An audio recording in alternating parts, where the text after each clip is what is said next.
श्रद्धेय अनिल बलूनी जी, मित्रवर संजय मयूख जी, सभी पत्रकार मित्रों नमस्ते।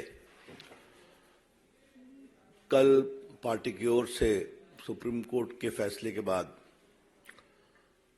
मित्र सुधांशु त्रिवेदी जी ने टिप्पणी की थी, लेकिन आम आदमी पार्टी की कहानी बहुत लंबी चलती है, वो जल्दी खत्म ही नहीं होती है, परत दर परत उस पर निकलती है। आम आदमी का आरोप है कि सरकार उनको खत्म कर रही है। आम आदमी पार्टी खुद को अपने आप को खत्म कर रही है। हमें ये बताइए, हम ही ने कहा था ना कि एक्साइज पॉलिसी ऐसी बनाओ जिसमें कमीशन खाओ। सरकार ने कहा था कि पूरे दिल्ली में शराब का ठेका एक मोनोपोली कर दो। क्या भाजपा ने कहा था कि अपना 6% वोट राष्ट्रीय स्तर पर मान्यता प्राप्त करने के लिए शराब के कमीशन से प्राप्त करो गोवा के इलेक्शन में? ये हमने कहा था क्या?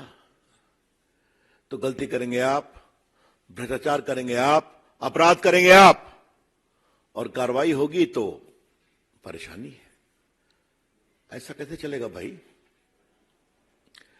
ये आज इसलिए बताना जरूरी है कि अरविंद केजरीवाल और उनकी पार्टी, मनीष सिसोदिया, संजय सिंह, सभी बार बार कहते थे कि पूरा ये मामला बिल्कुल फर्जी है। कहा था ना। फरवरी से मनीष सिसोदिया जी जेल में है। उनका बेल रिजेक्ट किया लोअर कोर्ट ने, बेल रिजेक्ट किया हाई कोर्ट ने, अब सुप्रीम कोर्ट ने रिजेक्ट किया। और बाकी सदन जैन वगैरह की बात तो हमारे दिल्ली के मित्र लोग करते रहते हैं आपसे। कितने उनके नेता जेल में हैं ये आप सभी जानते हैं। लेकिन आज तक अरविंद केजरीवाल ने इस पूरे महाघोटाले पर एक शब्द स्पष्टीकरण का नहीं कहा। This is very important to note. बार बार बिल्कुल झूठा है, बेबुनियाद है, फंसाने की चाल है। तो बोया पेड़ बबूल का तो आम कहां से होगा केजरीवाल जी? ये तो मुझे पहली बात कहनी है। दूसरा विषय, एक राजनीति में और लोकतंत्र में रिकॉल वैल्यू होता है। तो आज थोड़ा रिकॉल वैल्यू बताना जरूरी है कि ये पूरा स्कैम था क्या। आप सभी जानते हैं, लेकिन मैं आपके माध्यम से देश को रिकॉल करा रहा हूं। एक नई एक्साइज पॉलिसी बने, इसके लिए ग्रुप ऑफ मिनिस्टर्स बैठा, उसके हेड थे मनीष सिसोदिया जी। उसमें फिर कई चर्चा हुई, बाकी हुई। इसी बीच में दक्षिण भारतीय लॉबी की एंट्री होती है और वो एक मिडिल मैन के थ्रू संपर्क करते हैं, और जब कुछ गड़बड़ी होती है, संदेह होता है, तो विषय अरविंद केजरीवाल के पास पहुंचता है। अरविंद केजरीवाल जी कहते हैं, this middle man is my man, उससे बात करो। और ये बात मैं ऐसे ही नहीं कह रहा हूं, आज के अखबारों में सारा विस्तार से छपा है। आज के अखबार में मैं लेकर के आया हूं, इसलिए मैं कोई उड़ती फिरती बात नहीं कह रहा हूं। उसके बाद जो रिपोर्ट बन के आई उसको कहा नहीं, केजरीवाल जी के घर की बैठक में कहा ये जीएम की रिपोर्ट मानी जाएगी। और जीएम की रिपोर्ट कौन थी? जो सदन लॉबी ने बना कर करके अपना पूरा फायदे का बना करके दिया था। और ये बात मैं नहीं कह रहा हूं, अरविंद केजरीवाल के जो सेक्रेटरी हैं उन्होंने कहा इन्वेस्टिगेशन में, अरे सॉरी, मनीष सिसोदिया के। और ये सब बातें रिकॉर्ड पर हैं। सीबीआई भी इंक्वायरी कर रही है, ईडी भी इंक्वायरी कर रही है, चार्जशीट फाइल हुई है, आप सभी जानते हैं। इसी में एक और सवाल उठता है क्या इतना बड़ा स्कैम बिना केजरीवाल के आशीर्वाद से हो सकता है क्या? जो लोग भी दिल्ली सरकार को जानते हैं और उनके चाल चलन को जानते हैं, such a massive scam cannot take place without the clear approval of Mr. Kejriwal. और जो बातें आई यहां पर उन्होंने साफ कहा कि हमारा आदमी इससे कांटेक्ट करो। जब मिलना नहीं संभव हुआ तो फेस टाइम से बात हुई और उसके बाद उन्होंने जो बनाया एक लॉबी ने, वो पूरी रिपोर्ट को उसी में समाहित कर दिया गया। तो ये तो बड़े गहरे, सीधे और परिस्थिति जन साक्ष्य उपलब्ध है। लॉ में कहते हैं direct evidence and very suspicious circumstantial evidence. तो ये दोनों उपलब्ध हैं। ये सुप्रीम कोर्ट का कल का बेल रिजेक्ट किया वो पूरा आदेश है। मुझे लगता है आप लोगों ने भी पढ़ा होगा, लेकिन मैं इसके 3-4 paragraph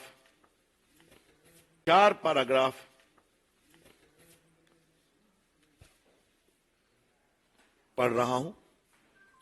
Vijay Nair and the members of the liquor group had meetings on different dates, including on 16/3/21, and had prepared the new excise policy, which was handed over to Vijay Nair. Thereupon, the commission fee, which was earlier fixed at minimum of 5%, was enhanced to fixed fee of 12% payable to wholesale distributors.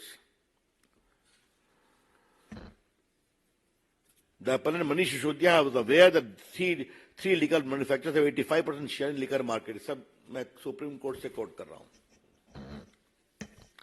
और उसके बाद the excess amount of 7% commission fee earned by the wholesale distributor of rupees 338 crores only constitute an offence under section 7 of the Prevention of Corruption Act relating to public servant bribed. This amount was earned by the wholesale distributors in a span of 10 months. This figure cannot be disputed or challenged. मैं फिर कह रहा हूं, ये supreme court का कहना है। This figure cannot be disputed or challenged.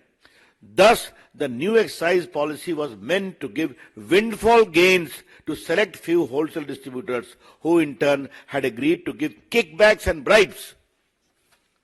मैं सुप्रीम कोर्ट को पढ़ा ना कि उनको 5% का सीधा 12% किया गया, 7% एक्सा लगभग 338 करोड़ हुआ। ये जो उनको विंडफॉल गेन हुआ, ये पूरे किकबैक्स और ब्राइब के लिए यूज हुआ। तो फिर 10 महीने में इसको हटा क्यों दिया? जब लेफ्टिनेंट गवर्नर साहब ने कहा कि इसकी इंक्वायरी कराएंगे, क्योंकि सारे पदाधिकारी बड़े अचंभित थे कि हो क्या रहा है, ये तो हम लोग की गर्दन नपेगी। They had told the governor and the chief secretary कि इसमें गड़बड़ी बहुत है। इसी के साथ एक दूसरी बहुत महत्वपूर्ण बात है, अगर ये इतना ही बढ़िया नियम था तो इसको 10 महीने में क्यों स्क्रैप कर दिया? वाई? अगर आप ठीक हैं तो होना चाहिए था, तो आपने इस पूरे नियम को स्क्रैप क्यों कर दिया? अब देखिए, जो मनीष सिसोदिया के सेक्रेटरी हैं, उन्होंने क्या कहा, यह भी सुप्रीम कोर्ट का पार्ट है। One day around mid-March 21, Deputy CM called him to the residence of Chief Minister Arvind Kejriwal and handed over around 30-page documents, which was a draft group of ministers' report. Sri Satinder Jain and Deputy CM Manish Sisodiya were also present along with CM in his house. Deputy CM told that this is the base document on which the final GOM report is to be made over. तो जो आपने काम किया खत्म करिए, जो कानूनी राय लिया खत्म करिए, यही रिपोर्ट है, इसी को फाइनलाइज करिए। रिपोर्ट कहां से आई? सदन लॉबी से आई।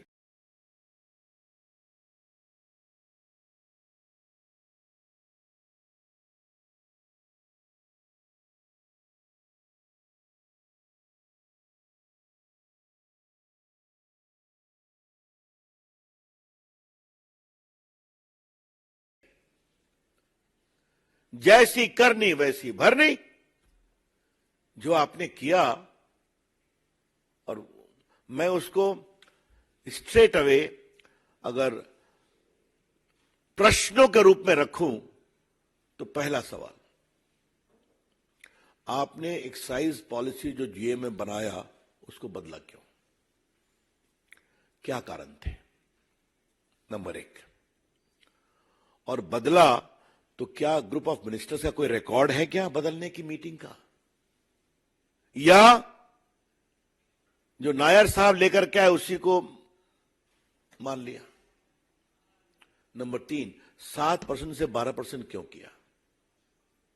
और नंबर चार, अगर आप इतने ही विश्वास था आपको अपने ऊपर तो एक्साइज पॉलिसी को 10 महीने में खत्म क्यों कर दिया? तो क्या हम मान के चलें कि गोवा का चुनाव था, आगे पंजाब का था, तो हमारी मदद करो, हम तुमको एक विंडफॉल गेन करवा देंगे, पकड़े गए तो स्क्रैप कर देंगे, नहीं पकड़े गए तो हरी हरी। यही तो है ये पूरा मामला। इसलिए भाजपा का इससे कोई संबंध नहीं है, यह कानून की प्रक्रिया है। Let me clarify very clearly that the BJP has nothing to do with this whole scam at all. It is the entirely deed and misdeed and corruption of the Aam Aadmi party, the leader, the chief minister, the deputy chief minister and other associates. तो अगर वो कानून अपनी प्रक्रिया कर रहा है, जो कोर्ट तक, सुप्रीम कोर्ट तक फिल्टर हो रहा है, तो उस प्रक्रिया में अगर उनको समन किया गया, जो, और याद करिए कि केजरीवाल जी सीबीआई के सामने पेश हो चुके हैं, शायद अप्रैल में गए थे जहां तक मुझे याद आता है। आप अभी जाइए, अपनी बात कहिए। तो चूंकि कल शाम से एक राग दरबारी बज रहा है कि भाजपा आम आदमी को खत्म करना चाहती है, तो हमें लगा कि इसका स्पष्टीकरण जरूरी है। मित्रों, मुझे एक अंतिम बात कहनी है। हम लोग सभी अपने स्टूडेंट लाइफ से एक्टिविस्ट रहे हैं। आम आदमी पार्टी एक बहुत ही आशा के साथ हिंदुस्तान के राजनीतिक क्षितिज पर आई थी ना। आम आदमी पार्टी एक बहुत ही आशा के साथ हिंदुस्तान के राजनीतिक क्षितिज पर आई थी ना। स्वयं बाबा थे उनके साथ, कई नॉन पॉलिटिकल लोग जुड़े थे उनके साथ। ये ईमानदारी का सर्टिफिकेट सबको देते थे, और इनके बाबा, हम सब इनका सम्मान करते हैं, वो तो विड्रॉ कर गए। आज एक बड़ा सवाल मुझे उठाना है, और ये बहुत गंभीर सवाल है। सारे इनके सहयोगी जो आंदोलन में साथ थे, इनसे अलग क्यों हुए? चाहे वो अपनी बेदी जी हों, या कई फिल्म स्टार्स हों, अनुपम खेर हों, फिर हमारे प्रशांत भूषण हों, योगेंद्र यादव हों, या साजिया इल्मी हो, इन सबों ने साथ संघर्ष किया था ना। आशुतोष जी पत्रकार हों, सब क्यों खट्टे चले गए? क्या हुआ? उनकी हर बात का मैं समर्थन नहीं कर रहा हूं, लेकिन ये सवाल उठाऊंगा कि पूरे देश में लोगों को भ्रष्टाचार का सर्टिफिकेट देने वाले और कार्रवाई की मांग करने वाले, उन्होंने जिस तरीके से पार्टी को कब्जा किया, यह उनका विषय है। लेकिन आज आपका अपराध हो रहा है तो आप कह रहे हैं कि सब झूठा है। आम Aadmi party has been the biggest letdown in the political history of India. आम आदमी पार्टी ने देश के लोकतंत्र में एक जबरदस्त, मैं क्या कहूं, जनता को धोखा देने का काम किया है। कहा कुछ और, निकले कुछ और। यह है इनकी सच्चाई। That's all, friends, from my side. Open to questions. Kamlesh ji.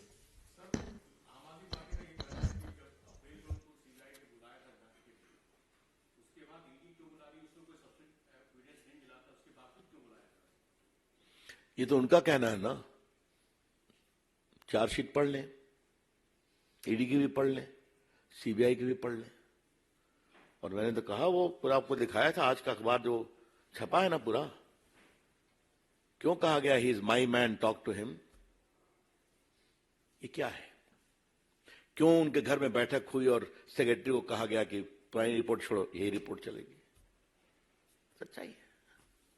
Devendra Parashar, India TV. वो लास्ट में करेंगे जरूर। ठाकुर रविंद्र सिंह, जी न्यूज।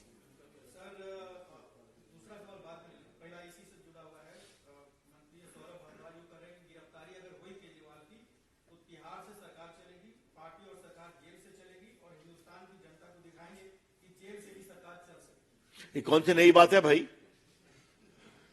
सत्येंद्र जैन का इस्तीफा कितने महीनों के बाद दिया गया? 2 साल के बाद इस्तीफा दिया कि नहीं दिया गया? 1 साल के बाद। मनीष सिसोदिया कितने दिन के बाद किया? उन्होंने खुद किया है, तो कोई नई बात नहीं है, ये उनका आचरण बता रहा है। इस पर कोई ये भी एक नई परंपरा है। अभी तक देश में कोई किसी पार्टी का आप जेल गए तो आपको इस्तीफा देना पड़ता है ना। पता नहीं आपको याद है कि नहीं रविंद्र राव, आप तो बिहार से हैं, लालू जी को भी इस्तीफा देना पड़ा था ना चारा घोटाले में, याद है कि नहीं? वह दिगर की पत्नी को बना के गए, वो इस्तीफा देना पड़ा था ना। तो अगर ये इसमें भी नई परंपरा स्थापित करना चाहते हैं तो अच्छी बात है। Since yesterday the news came out that Arvind Kejriwal is being summoned by the ED, we have seen Aam Aadmi Party leaders coming out, but they're saying that because BJP is scared, they're doing this. Now they're also saying that it's not about the investigation. On second, Arvind Kejriwal will be arrested by Enforcement Directorate, and that is why he's being called. Artichi did a press conference, and leaders are saying this, sir. I'm not sitting here to give reply to all the comments. The party is holding a press conference at the national level to clarify the point that the BJP has nothing to do with it. It is a part of the legal process which has come about because of the folly, corruption, deeds and misdeeds of the government headed by Mr. Arvind Kejriwal. Amod Rai. Sir, Aam Aadmi party अभी भी press conference कर रही है और उसका कहना है कि ये सरकार जो कर रही है ये तानाशाही का अंत होने वाला है, और जिस तरह से अरविंद केजरीवाल उनकी पूरी टीम को दबाया जा रहा है और साथ ही जिस तरह से फोन हैक किए जा रहे हैं, ये दिखाता है कि कहीं न कहीं सरकार पूरी तरह से तानाशाही कर रही है। अब ऐसा है कि ये जुमला बन गया, छोड़ दीजिए। अब इसका हम क्या जवाब दें? चुनाव में आप हारते हैं तो फिर चले आते हैं। अभी फिर अनिल जी, वो गुजरात में हम लोग थे तो उतरे थे ना, काफी लोगों को उतारा था, एक भी जीते थे कहीं पर? क्या हुआ था? उत्तराखंड में तो पार्टी अध्यक्ष ही ज्वाइन कर लिया था। मैंने हम लोग सब लोग थे गुजरात में काफी समय तक, आप लोग भी आए थे। ऐसा तूफान के लगा उनकी सरकार आ रही है साहब, क्या हुआ? तो चलिए दावे करने दीजिए, उसको मैं कुछ बोल सकता हूँ। अब ऐसा है, ये क्या मैसेज है नहीं है ये उनका कहना है ना, इसको एप्पल क्लैरिफाई करेगा। उसको उनसे परेशानी है तो एफआईआर कर दें एफआईआर, कौन रोक रहा है उनको? क्या वैसे ही हो जाए? राहुल गांधी ने देश में हल्ला करके कि मेरा फोन पिगासस में हैक हुआ है, और जब सुप्रीम कोर्ट ने कहा अपना फोन दीजिए इन्वेस्टिगेशन के लिए बिफोर द कमिटी, नहीं दिया उन्होंने। तो ये तो मुझे, और आपने शशि थरूर की बात की तो खुद स्टैंडिंग कमेटी के चेयरमैन रहे हैं, आईटी के, टेलीकॉम के, उठा करके क्यों नहीं पूछते हैं एप्पल के कंपनी से, give explanation what this matter? नहीं संतोषजनक हो एफआईआर करें। लेकिन ये सब कहने के पहले सरकार पर आरोप, ये बिल्कुल बेबुनियाद है, फॉल्स है। शैलेंद्र, दूरदर्शन। इनकी जो गठबंधन है, विधानसभा चुनाव में दिख रहा है कि कुछ लोग अलग अलग चुनाव मैदान में उतरे हैं, पार्टियों में कोई सहमति नहीं है। उस गठबंधन के एक नेता उमर अब्दुल्ला कह रहे हैं कि विधानसभा चुनाव में तो देखा गया दिखता है गठबंधन लोग बीजेपी के खिलाफ बना। और क्या आपको लगता है केजरीवाल इस्तीफा कभी देंगे? ये तो होना ही था ना। मैंने पहले भी कही थी कि ऐसी बारात में दूल्हे का पता नहीं है, लेकिन बारात लोकसभा के बारात के रास्ते पर जाने के पहले ही बिखरेगी, ये मुझे भी उम्मीद नहीं थी। देखिए, ये अवसरवादी गठबंधन है जहां स्वार्थों का टकराव है, और स्वार्थों का टकराव होता है तो अखिलेश जी विखिलेश जी हो जाते हैं, आम आदमी पार्टी भी कूद जाती है। तो आगे देखिए कैसा होता है।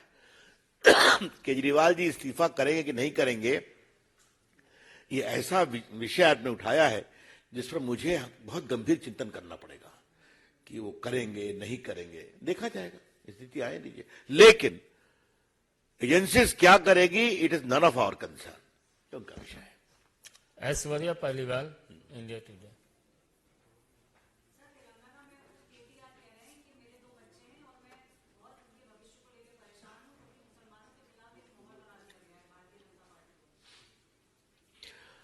अब चलिए, उनके सलाहकार कौन है जल्दी बताइए तो। ओवैसी साहब है ना, तो ओवैसी साहब ने उनको कहा होगा कि आपने अभी तक कुछ नहीं बोला, तो कुछ तो बोलिए, तो इसकी मजबूरी में बोले। हाँ, हमें बहुत गर्व है कि आज भारत में नरेंद्र मोदी की सरकार में अल्पसंख्यक समाज के लोग अच्छा काम स्पोर्ट्स में कर रहे हैं कि नहीं, यूपीएससी में कर रहे हैं कि नहीं, एंटरप्रेन्योरशिप में कर रहे हैं कि नहीं, ये सब देख रहा है देश। ठाकुर रविंद्र सिंह।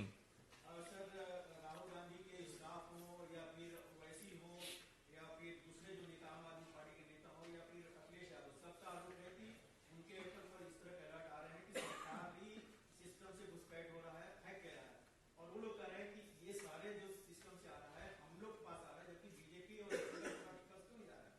तो सवाल हो रहा है सरकार ही करा रही, उनका स्पष्ट आरोप। ऐसा है तो फिर कह रहा हूं, एफआईआर क्यों नहीं करते, एप्पल को प्रोटेस्ट क्यों नहीं करते, एप्पल से बात करें, व्हाट इज दिस मैटर। लेकिन जहां तक मैं अपने अनुभव से कह सकता हूं, कोई भी टेलीफोन कंपनी ऐसा नहीं कहती है। बात समझ गए आप। अगर ऐसा कुछ होता है तो सबसे पहले वो खुद सर्टिन के पास आती है, जो क्विक रिस्पांस टीम है, वहां वो बताती है कि ये कुछ है, इसको देखिए, और उसके बाद होता है। तो यहां तो कमाल है, उन्हीं को मिला और प्रेस में गए, हिम्मत है तो चले जाए एफआईआर कर दें। बहुत बहुत धन्यवाद।